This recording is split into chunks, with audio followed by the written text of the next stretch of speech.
Inday Sara Duterte pa din po. Oh, saan ba yun?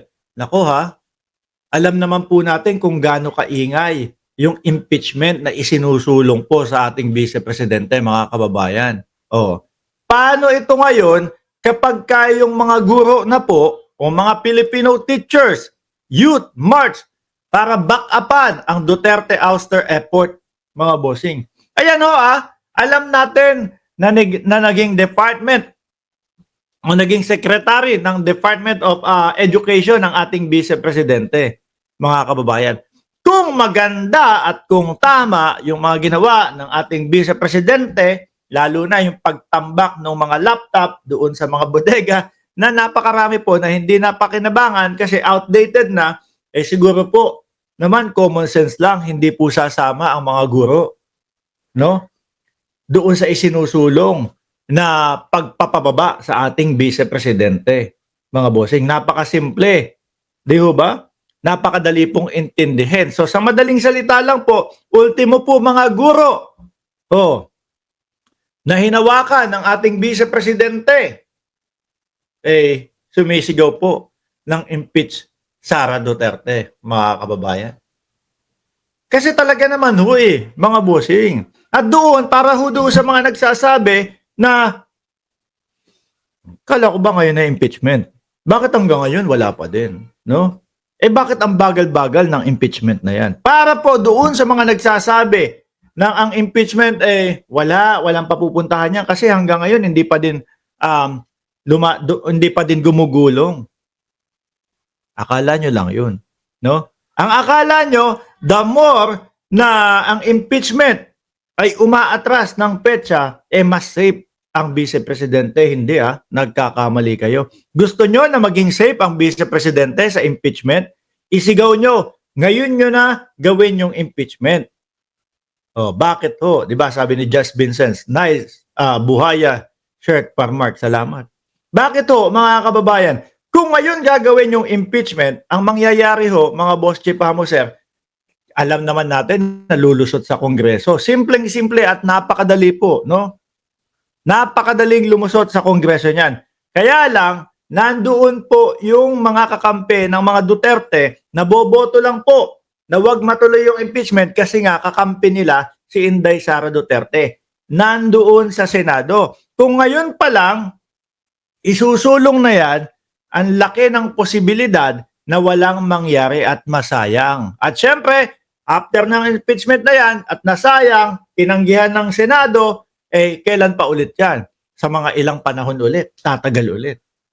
Magiging safe ang Vice Presidente.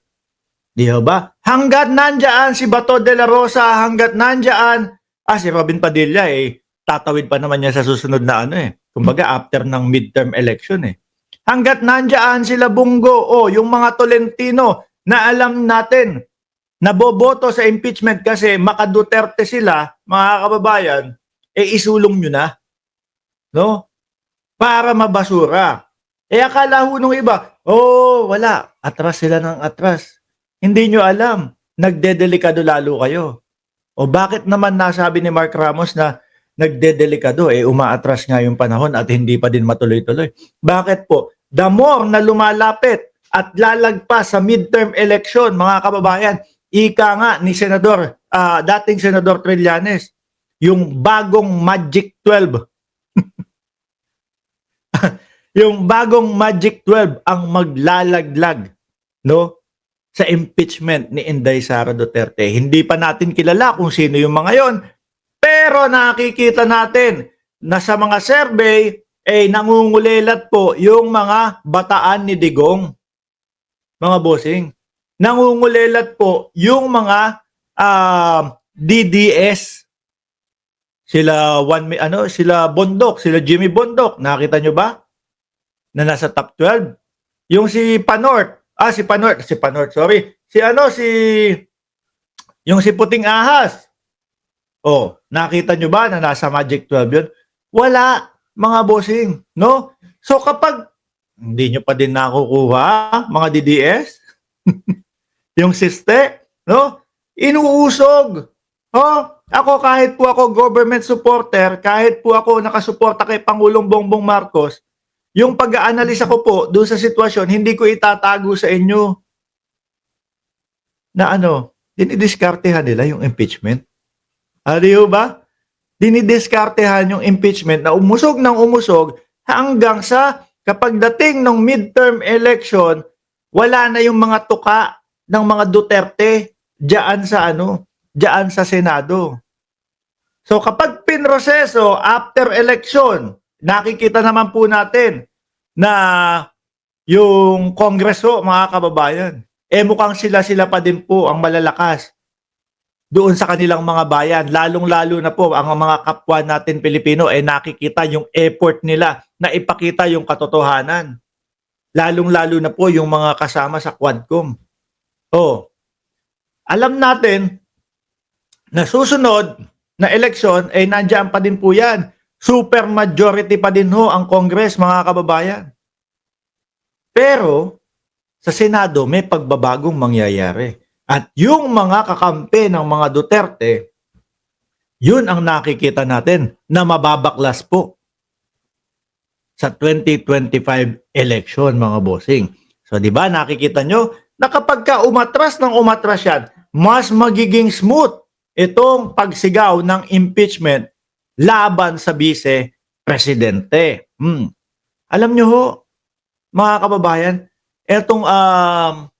eto pong pagpapa-impeach sa vice-presidente, kung nasubaybayan nyo po simula umpisa, lahat, pati po yung mga good government na hearing, sasabihin nyo, impeachable talaga ang vice-presidente. Isama mo na yung mga pagbabanta sa ating Pangulo, sa asawa ng Pangulo, at kay Martin Romualdez, mga bossing. Lahat po yan maaari, no? At impeachable po, mga bossing. Sisama mo na si Mary Grace Piatos, si Kokoy Villamin, yung mga 250,000 na mga safe house kada gabi na hindi maipaliwanag o hindi natin alam, hindi maipaliwanag, ayaw ipaliwanag o kung ano pa. Tapos sila po yung may tigas ng muka na sabihin na itong gobyerno ni Marcos, wala tong walang transparency ito No? Walang transparency ito tingnan mo kapag ka ang DDS ang nagkomento, wala. Pamboboho, mga kababayan. Anong hearing? No? Dahil hindi ko mabigkas yung letrang R. Yun na yun! Anak ng tinapa! Paano hindi mapagkakamalang bobo, mga kababayan, ang mga DDS? Sa haba-haba ng sinabi ko dito na pwede nilang idisgusto o sabihin na hindi totoo yung sinasabi mo, Mark Ramos, fake news yan. Tapos sabay ng pagpapaliwanag, wala. Sa ibababanat. Ano yan? Mahiya ka, bayad ka naman. Diyos ko naman. Pambobo. Nakita nyo ho, mga kababayan, kung paano bumanat yung mga DDS? Wala. Kaya nga, lagi nating sinasabi dito, mga bossing, gusto mo maging DDS? Magpakabobo ka. No? Huwag mong gamitin yung utak mo. DDS, instant ka. Ang dami ko sinabi pero iba yung napansin. Yun na yun. Alam niyo po, kapag kayong ganyan, bumabanat kayo sa akin ng ganyan. Akala nyo nasasaktan ako? Hindi ho. No? Kasi sa totoo lang, mas masakit yung walang pambili ng 40 pesos na bigas. Mas masakit yung nagtitimawa ka pa din sa 20 pesos na bigas. Araw-araw tumatakbo sa isip mo, putang ina, wala akong pambili ng bigas No? Araw-araw nagtitimawa ka, putang ina, pupunta nga ako sa mga live nito, isisigaw ko ulit yung 20 pesos na bigas. Yung misis ko nga sabi, alam mo ba, kapag yung nagsasalita ka ng ganyan, ang cute nga parang Coco Martin. Pabor sa akin. Di ba? Ang mas masakit, no? Pag sinabi ko dito, tangina 2026 na, 2025 na, timawa ka pa din sa 20 pesos na bigas. Hanggang ngayon, problema mo pa din ang 40 pesos na pambili. Aray. Tapos yung mga anak mo, walang makain. Yun ang masakit na katotohanan. No? Bakit? Kasi, nakaasa kayo doon sa mga kandidato ninyo. Nakaasa kayo. doon sa mga politiko ninyo. Naku, pag si BBM ang naupo, naku, wala na, naghihirap na. Ngumanga, ayun, hindi napakain yung mga anak. Kawawa. 'Di ba, JM? Oh, hindi. Para mabago niyo yung buhay niyo, syempre kayo din ang gagawa ng solusyon diyan. 'Di ba? Anak ng tinapa. Eh, ang nakikita na lang yata naming mahirap sa Pilipinas, mga DDS eh. No?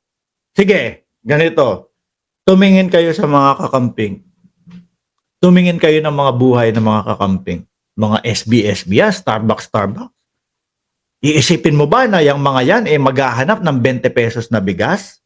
Malabo! No? Baka ang mga kanin yan, mga kakamping, sa pagkainan nila, mga jasmine rice. Sa mga sumusuporta kay Pangulong Bongbong Marcos, ano ang makikita natin, mga bossing? Lagi nating makikita, mga kababayan, na kami nga hindi kami naghahanap ng 20 pesos na bigas eh. Kami nga hindi kami nagrereklamo sa 20 pesos hindi kami nagrereklamo na magkaroon ng 20 pesos na bigas. Mas gusto namin yung 50 pesos pataas. O di ba?